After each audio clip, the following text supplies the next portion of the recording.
Thank you for joining us this evening. I am so excited to introduce you to Chef Edwin Cabrera. He's going to be demonstrating several holiday recipes for you. So I think at this point, I'm going to turn it over to Chef Edwin. Cool. Thank you, Sherry. Sure.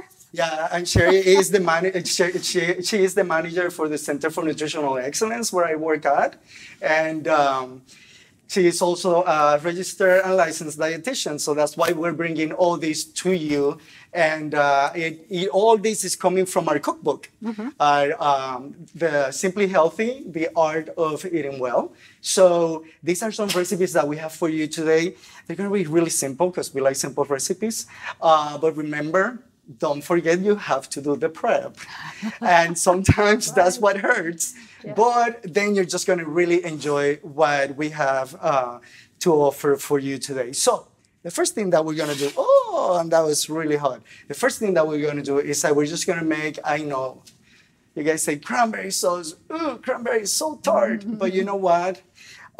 With these cranberries and this cranberry sauce, you're going to see that you're really going to like it. You're going to enjoy it because you can definitely use it as a spread later on for the sandwiches that you're probably going to be making later on. Exactly. You know? So what we're doing is that we're just going to place just 12 ounces, which is one bag of cranberries. This is going to be, instead of sugar, we're just going to be using some maple syrup, right? And I just want you to know that as soon as these come to a rapid simmer, I want you to lower the heat. The reason why is because you have sugar right here. It's just going to become too foamy. So just let the sugars really from the syrup kind of like start getting those cranberries very soft, so they don't really just burst, and then all you have is really like a mesh of just cranberries. You want to have some texture. I'm just going to add, this is just one cinnamon stick. I like cutting them so you get more flavor from that. And then the other thing that we're doing is just going to be just adding some orange juice, right? I'm just going to have this, and I'm just going to leave this right here because I'm just going to let it come to a rapid simmer. And then right after that, it's just going to be really simple. We just kind of like set it to the side, and we're just going to add the supreme oranges that we cut. Prior to this demo, we were just talking about oranges at one point. It was the fennel and orange salad, and we were talking about supreme. Well, we didn't cut them for that salad because it was really rustic. But now for this one, it's like you see, we just get just the inside, just cut through that membrane, and just get the orange slices just like this. And then the other thing that I have right here, just to enhance it, of course, is just going to be the orange zest. So let's just go ahead and cover this. This is just going to start coming to a rapid simmer. And then right after that, we just lower it. We fold things later on after it's actually cooked through. Why? Because I don't want this to get too bitter, and I don't want the oranges just to break so quickly. So you can have some pieces while you serve it. If I may, I'm just going to come this way, Sherry. And right here, what we're just going to mix and come up with. Look at this. This looks really good. I have these are my sweet potatoes and my parsnips. You might probably think, why did you cut them like that? The reason why I cut my parsnips like this is because I just want to have some texture in it. And you're going to find those little pieces that are kind of like really soft already, and the starch is kind of becoming creamy. And then that's when you feel the flavor of the parsnip right there. So very, very simple. I have my vegetables cooking. And the good thing about this is like everybody stopped by because everybody wants some food, but it's not done.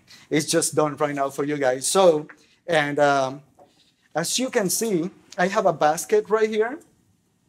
I like doing my potatoes right here in this little basket. Why? Because I don't get so much water in them, you know, and then some people doesn't really know when they're really al dente, and they let them keep soaking so much water that Yeah. if you're gonna make really a mashed potatoes, it might be too soft, it might be too runny. So we just wanna kind of like keep this with a really nice texture that is just gonna hold, you know, something that we're just gonna put with this, right? And it's part of our cookbook.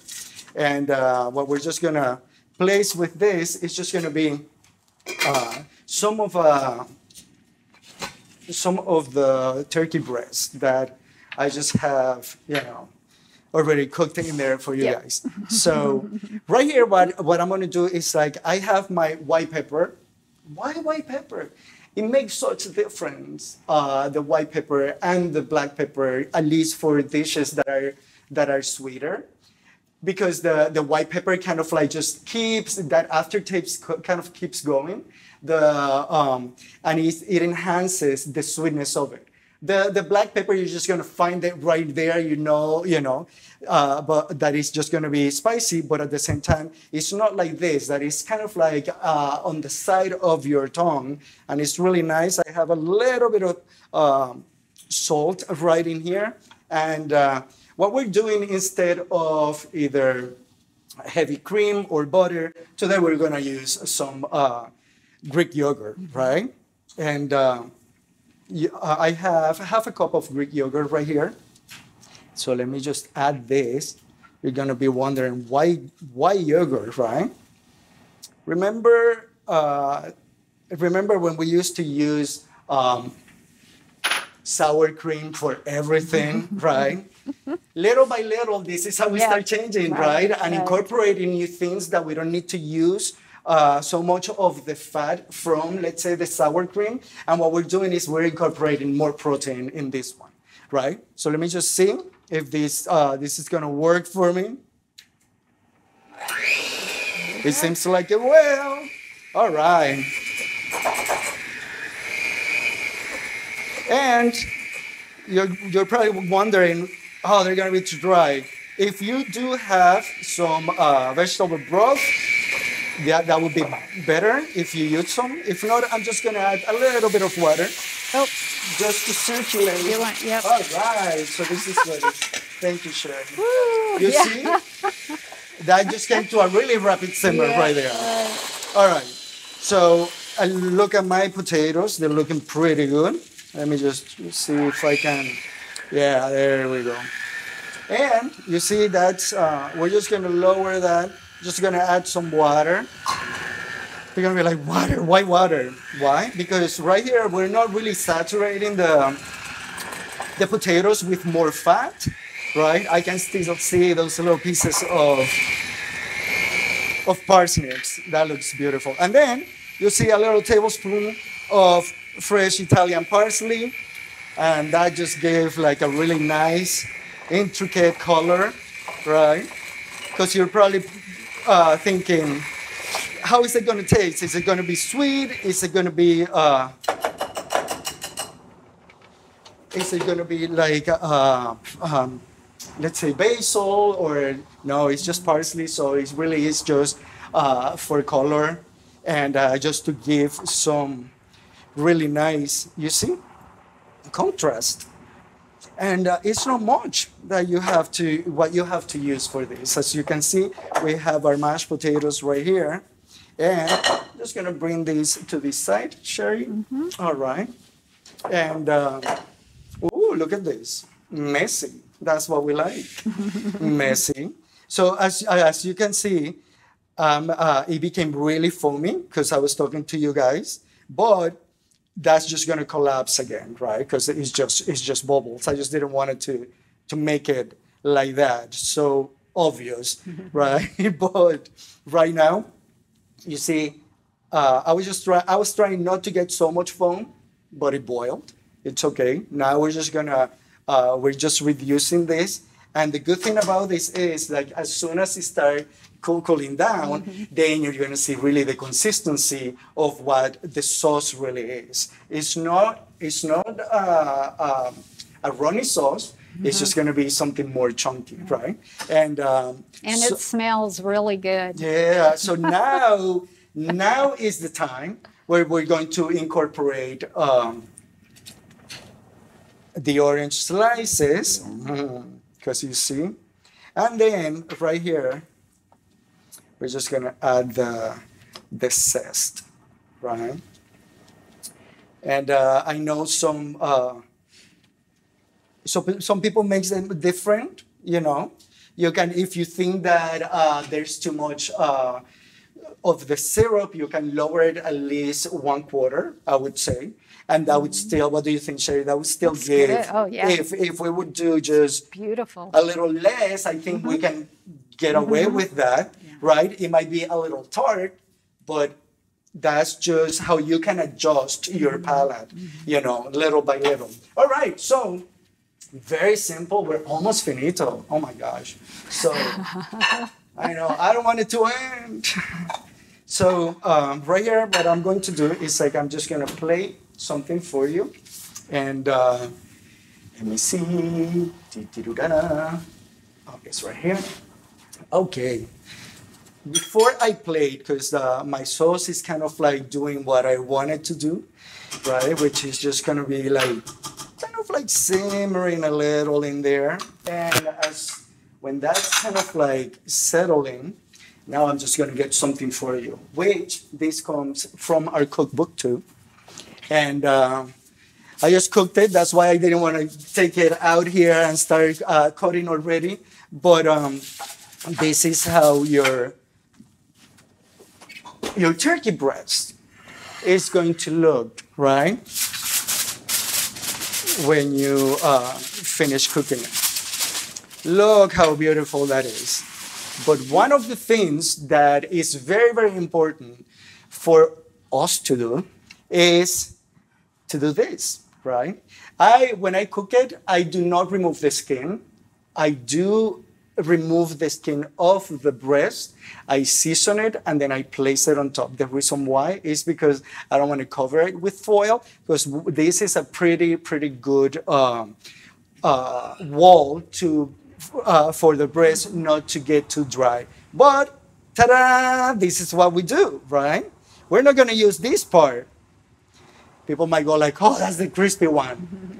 There's the accumulation of fat in here that you don't see is way too much. You might be getting a lot, right? Yeah.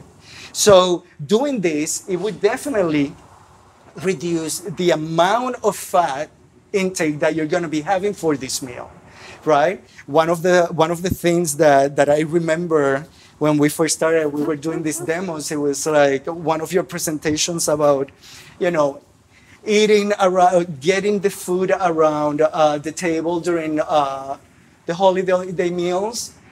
Always see what there is first, right, and then choose. Don't start piling your plate, because then you end up eating too much, trying to save something that could have been already saved and put away. And that way, you're just going to limit the amount of calorie intake that you might be having during these incredible days, right? But just by saying so, let's just go ahead and serve this. So you see my potatoes, they're nice. What can I say? What can I say? So let's just go ahead. This is a little bit more than half a cup, which it would be pretty much the serving size that we recommend.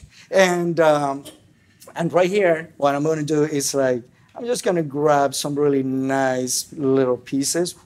Caliente. So you see? And from here, ooh, you see? From here, then we're just going to do our sauce. I like putting it on my turkey. Some people don't. They prefer gravy, right? If you were to use gravy, try to the drippings, I know you're gonna say, oh no, but that's the best part. But when you get the drippings, try to place a towel, grab a lot of the fat that is actually there already. Mm-hmm. You can remove some of that. And then I would prefer to do what is called a slurry, which is a little bit of flour with mm-hmm. water. Mm-hmm. And that would definitely thicken the gravy. So my crew is telling me that they prefer the gravy. So okay, let's just move on. Yeah.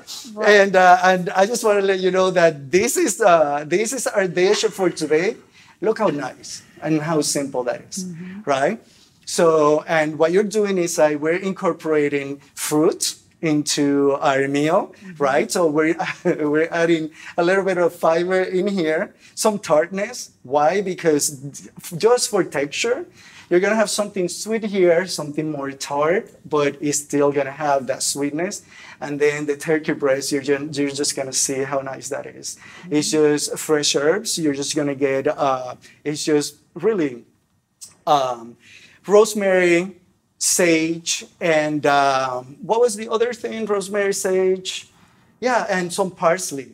So it's really simple, a little bit of olive oil, lemon juice, and then with lots of garlic. And then you just cover it, place the skin on top, and you can just let it roast for 45 minutes to an hour at 350, and you're gonna have a really, really nice tender piece of turkey.